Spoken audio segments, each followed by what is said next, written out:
This is A Drink with the Hurricane, the talk show discussing all things growing your home care business.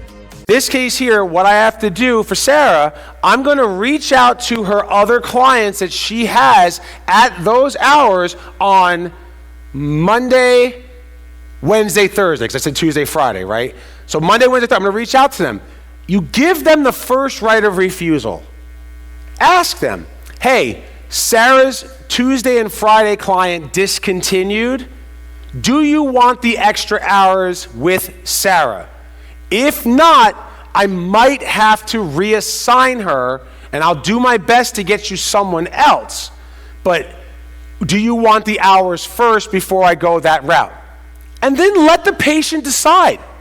Now, what I will tell you in my years, 12 years of doing this with my clients over the years, most of the time, the patients on the odd days are like, yeah, I love Sarah. She's wonderful.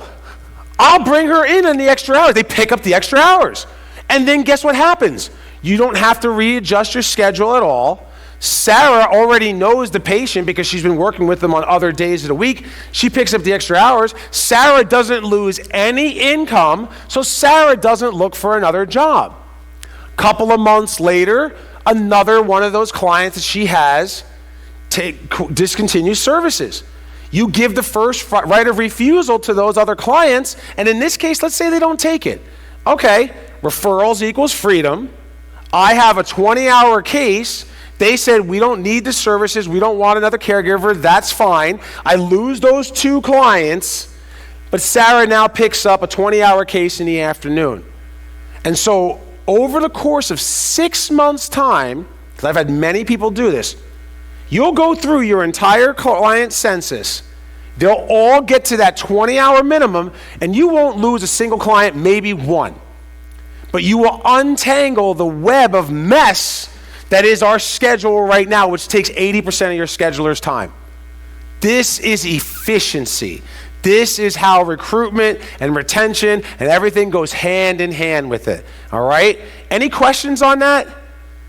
You all, every follow on, I know without visuals it's a little hard to see, but imagine you have a schedule where there's 5 patients and 1 caregiver. One client discontinues. You ask the clients who are the same hours on the other days to pick up the extra hours, and they say yes, boom, you fill in the gap, you're set to go. Brittany?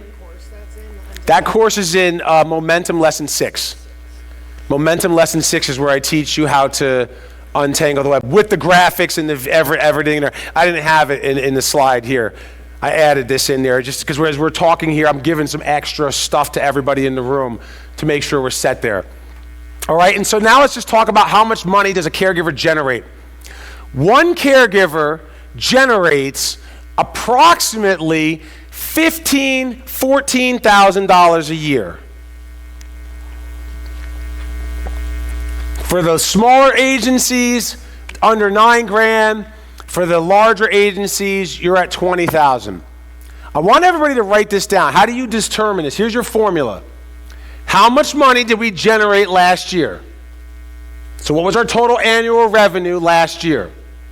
Divided by how many caregivers did I employ last year?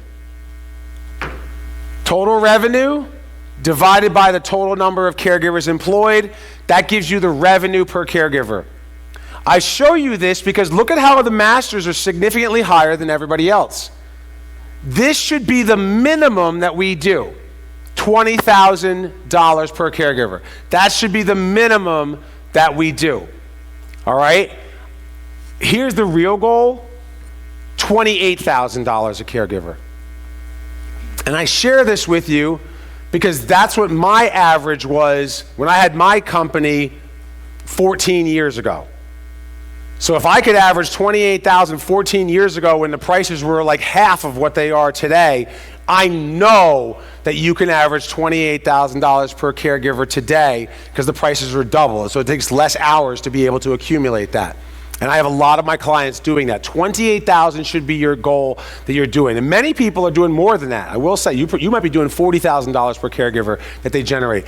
But this is important to understand because when you look at it, this is not a long time, right? It doesn't take a lot of hours to generate this kind of, this isn't how much you're paying your caregiver, this is how much money they're generating while they're working for your company. This is what we want to shoot for. Very, very important number. Caregiver retention is everything. Caregiver retention is everything. All right? So every success story is a tale of constant adaptation, revision, and change. Richard Brunson. Every success story is a tale of constant adaptation, revision, and change. I like this quote because retention of caregivers, recruitment of retention, it's always evolving. It's always changing. It's always tweaking. So this is The Numbers Don't Lie. Thank you.